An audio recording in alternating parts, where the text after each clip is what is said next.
Hey friends, Mrs. Stevens here. All right, I am so excited for the next 2 days of reading because we are going to get to finish Abraham Lincoln, which I am thrilled about. I hope you are too. It's been a long time since we've read it. So, before we read, just to jog our memories, we're going to think a little bit about what we've already learned about Abraham Lincoln. So on this side, I have some different character traits to describe him. He's hardworking. We know he's very tall. He's smart. He's honest. He's kind, and he's helpful. Now, those are just a few. I know there's a lot more words that you can probably think of. We talked a lot about character traits for him. And then on the other side, I just did a few things that I know we read about, things that he was practicing or things that were just kind of important to remember about him. So the first one is that he wanted to be a lawyer. The next one was that he practiced preaching. Remember, he was trying to get really good at giving speeches. And he lived in a log cabin. Okay, so we have 2 new words today before we start our chapter. We're actually going to read 2 chapters today. But our first vocabulary word is popular. So popular means liked by many others. People with good character are generally popular. People with bad character are generally unpopular. So popular means you're liked by many others. I have that cute little picture of the dog up there because I always like to think of how dogs are popular pets. So are cats. But then if you think about maybe a snake is probably a little less popular, okay? Not that it's unpopular, but less people like them.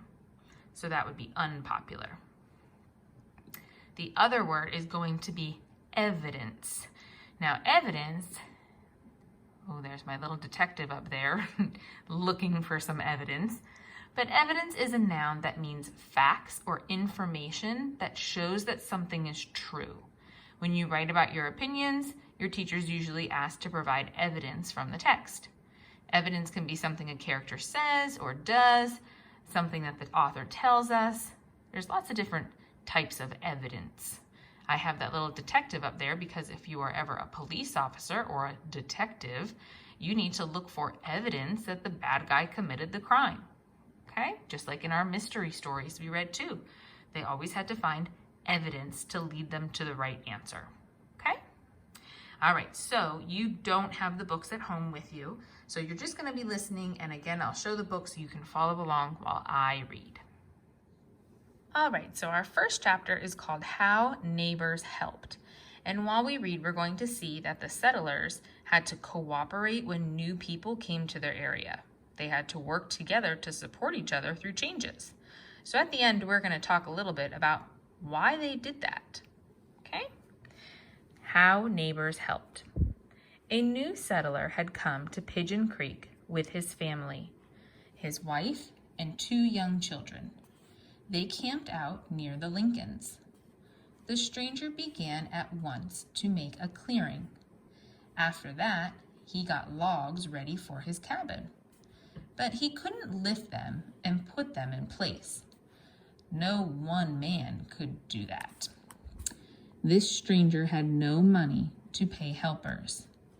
How then could he ever hope to have a cabin? There was only one way. He hoped the old settlers would help him. And he did not hope in vain. The word was passed along that the newcomer was ready. The news went up and down the creek. The miller told his customers. They told their neighbors, and they, in turn, told their neighbors. It wasn't long until everyone had heard the news. It was good news, too. It gave the settlers a chance to visit with one another all day, for they always took their dinners. At last, the day came. Large baskets were packed with food. Everyone put on clean clothing. The men and boys wore their best coonskin caps and moccasins. The women and girls wore their best dresses and sunbonnets. From far and near they came, some riding horseback, some in big wagons, some, like the Lincolns, walking. Then the cabin was begun. The men worked hard, and the boys helped when they could. They couldn't do much because they couldn't move the logs. Abe was the only boy who could work along with the men. He helped the preacher with a log. Then he helped the schoolmaster and the miller.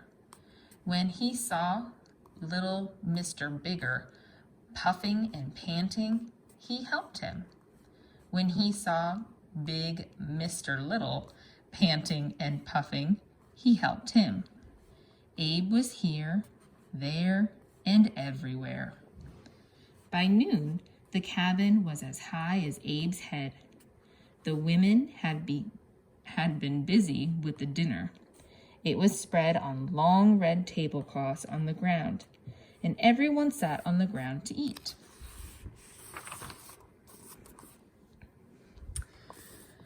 There were roast venison, turkey, and duck. There were pigeon pie and stewed pumpkin and honey. There were wild strawberries and apples from the seeds Johnny Appleseed had planted. There was maple sugar in gourds, and there were piles and piles of corn cakes. Everyone ate, and everyone talked and talked. The preacher told a joke which made everyone laugh. The schoolmaster told the joke too, and everyone laughed again. Mr. Lincoln told an Indian story. Abe told 2 funny stories, which he made up himself. After dinner, the men and boys rested for a while. Then the work began again. Log after log was lifted and put in place. Again, Abe was here, there, and everywhere. Before sunset, the cabin was finished. The new settler took his furniture from his big wagon and put it in the new cabin. He thanked the old settlers again and again. His wife thanked them, and they both thanked the women for the good dinner. Then everyone started home, some on horseback, some in big wagons, some walking through the woods. Dennis Hanks, Sarah and Abe Lincoln, John, Matilda, and Sarah Johnston walked with the other girls and boys, all talking, laughing, singing. Mr. and Mrs. Lincoln left them and went ahead. "I'm proud of the way Abe worked," said Mr. Lincoln. "Everyone wanted his help." "Everyone likes Abe," said Mrs. Lincoln. "They like him because he is so strong," said Mr. Lincoln. "That isn't the only reason, Thomas. They like Abe also because he is smart and good-natured and polite. He will always have friends and good friends too." So that makes me think of the vocabulary word popular. If Abe was described as good-natured, smart, strong, polite, then, just like his mom said, that he would have friends, not just any kind of friends, but really good friends. People would trust him, which would make him more popular. So I also want to think about the first thought, because the next page starts the other chapter we're going to read. But how, if the new settler that came, he couldn't build the cabin by himself, he had to have the other settlers there. Why did they have to support each other through all those big changes?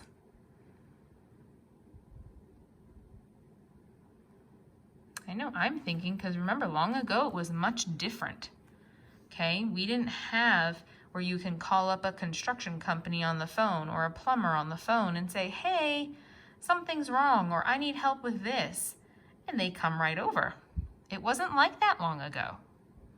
Okay, they had to rely on one another for help.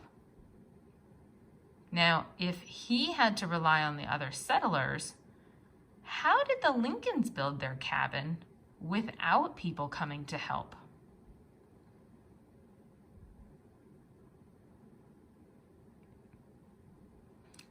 If you remember, it's been quite a while, But Abe actually helped build their house too. Mr. Lincoln did and Abe. So it was a little different. It was just this man by himself with his wife, and then if I go back, we'll double check. And 2 young children. So that tells me that they were too young to help build.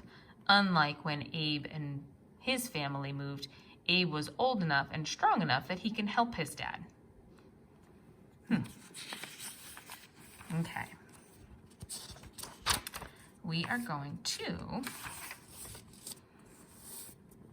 go ahead and start this chapter as well. Now, before we read this chapter, this is where we're going to have the word evidence in it. But I want us to also think about some surprises. Well, I don't want to give it away, but we are going to have some surprises in this chapter. Time moves ahead very quickly. So we're going to look for evidence, there's that word, that the author has skipped ahead. Okay, so that we're going forward in time. Remember that authors don't tell us everything that happens to a person. They only tell the most important things. Okay? Alrighty. So this chapter is called Moving to Illinois. Mrs. Sarah Lincoln stood alone in the little cabin in the Pigeon Creek settlement. The room was empty. The bureau, chairs, and stools were gone. The feather beds, quilts, and spinning wheel were gone. Mr. Lincoln's guns were gone. There wasn't even a coonskin cap on a peg. Mrs. Lincoln looked about the empty room and began to cry. Just then, Thomas came in. "Come, Sarah," he said. "The wagon is loaded and we are ready to start." "I don't want to go," she said. "We've lived here a long time, and I love our neighbors. I don't want to leave them." "But I can't make a living here," said Thomas. "I thought this land was good, but it isn't. I can't raise a good crop of anything." "I know, but I hate to leave Indiana," said Sarah. "We'll get rich in Illinois, Sarah. They say everything over there grows twice as fast and twice as large. So we'll have all the money we want, and you shall have a new Sunday dress." Sarah smiled and dried her eyes. Then she followed Thomas outside. There stood the big wagon drawn by 4 oxen. It was loaded with furniture, feather beds, quilts, skins, clothing, tools, shovels, saws, and many other things. There was even a plow. There was scarcely room for Mrs. Lincoln, but she climbed up and sat on the load. Matilda and Sarah Johnston walked by the wagon. They were large and strong and could walk miles and miles without getting tired. So I'm thinking, if I'm looking for evidence, here's one that Sarah and Matilda are obviously older if they're large and strong and can walk miles and miles without getting tired. So they're older now. Pretty Sarah Lincoln wasn't with them. She had died 2 years before. Uh-oh. So Sarah, Abe's sister, had passed away as well 2 years before. So the author did not tell us what had happened. Maybe that's something actually you can look up at home. John Johnston, Dennis Hanks, and Abe Lincoln were the young men now, but they went with the family and walked with Mr. Lincoln. At night, they camped in the woods. After supper, they all sat around the campfire and told stories. Mr. Lincoln told Indian stories. He always knew a new one. Abe told funny stories. He always knew a new one too. John, Dennis, and Abe took turns watching the fire. This time, Abe didn't burn all the wood in one big blaze. He kept a small fire burning, but no green eyes came nearer and nearer. So remember, because long ago he went camping, and he was scared, and he put all the wood on the fire at once. So now he's a young man, he's much older, and he's much wiser. One day they crossed a small river. It was cold weather, and the river was full of chunks of floating ice. When they reached the other side, they heard a dog barking. And there, across the river, on the shore they had just left, was their own dog. They called him, but the dog was afraid to swim. He was afraid of the floating ice. He ran up and down the shore, barking pitifully. He was trying to say, "Don't leave me here alone. There is no one here to take care of me. I shall starve to death." "Just listen to him," said Abe. "I can't stand it. I'm going back after him." So that must be Honey. "No, Abe," said his father. "We haven't time. We must go on." "I'll catch up with you," said Abe. Into the icy river he plunged and swam to the other shore. The dog was wild with joy. He licked Abe's hands, he jumped, he pranced, he barked joyfully. Then into the icy river Abe plunged again. He held the dog up out of the water and swam with one arm. It was hard work, but he reached the other shore safely. The wagon had gone, but Abe overtook it. He put the dog in the wagon and walked on with the men. "He is tender-hearted," said Mrs. Lincoln. "No one else would have crossed that icy river to get a dog." "Abe couldn't let the dog starve to death," said Matilda. "The others didn't even think of that." "That is what makes Abe different," said her mother. "He thinks of everything." Again, Abe does something wonderful for someone, or something in this case, else. In the new state. The Lincoln family now lived in a new state, Illinois. Mr. Thomas Lincoln had bought land on the Sangamon River and had built a cabin on the bank of the river. Abe had helped to clear land for the cabin and a field. He had helped to build the log cabin and fence in the field. Then Abe left home. He was now 21 years old, and he wanted to make a living for himself. "You have been a great help to me, Abe," said his father.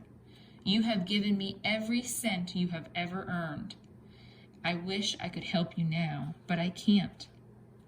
"I'm sorry to see you go, Abe," said his stepmother. "You have been very good to me. You have never given me a cross word, and you have never disobeyed me.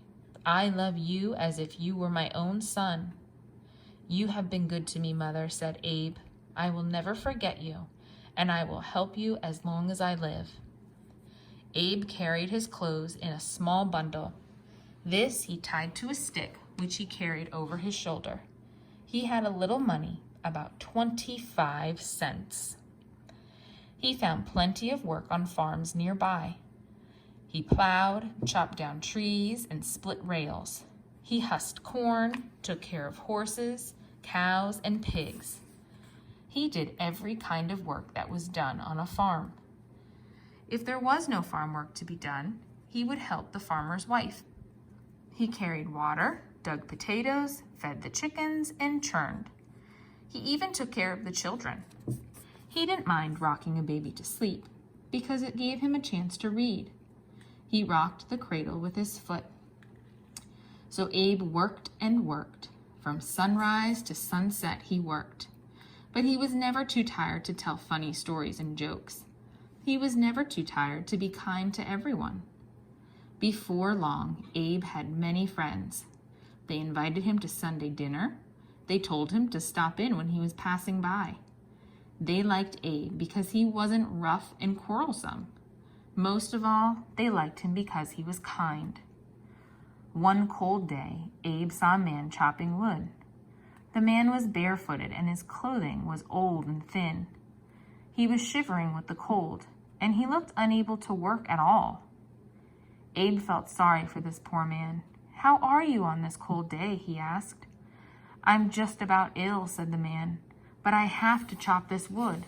I need shoes." "Give me that axe," said Abe. "You go home and sit by the fire." The man thanked Abe and went home at once. Then Abe swung the axe, and there were few who could swing an axe as Abe could. He knew just how high to lift it. He knew just how hard to strike it. So it wasn't long until the great pile of wood was chopped. And it wasn't long either until the poor man sold it and bought shoes. And he was devoted to Abe Lincoln as long as he lived.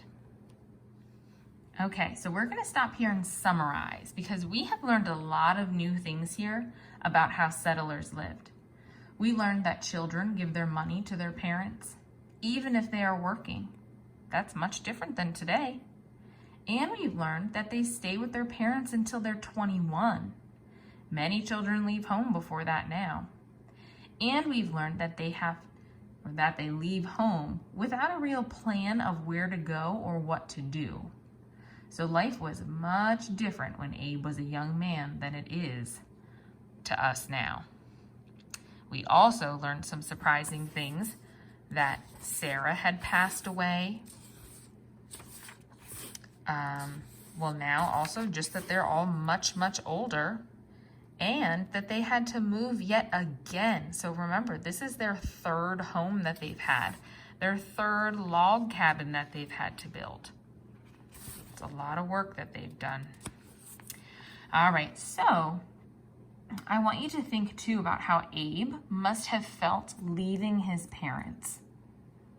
Think about it. He's lived with them his entire life. 21 years. That's a long time. I would imagine that he was probably very sad about leaving them. And I don't know what's going to come next in the next chapters, but I hope that he runs into them again. Nowadays, it's easy for us to visit our parents if we leave home. But back then, remember how they have to travel. Okay, they either walk, maybe they have a horse or a wagon if they're lucky, but it takes a long time to do that then. Why did the family have to move again? If you can remember that Mr. Lincoln had said it. It was because he thought that he was going to be able to grow really, really great crops where they had lived, but it turns out that he wasn't, and that growing crops was supposed to be better in Illinois. So that's why they had to move again. Why was it that Abe rescued the dog? I'm sure glad he did. I was nervous for a minute. He didn't want the dog to starve, especially if it is still Honey. I'm not positive because years have passed, but if it was still Honey, he's had that dog for a really long time. So I am really glad he went back. All right, last question. Why did Abe want to leave home?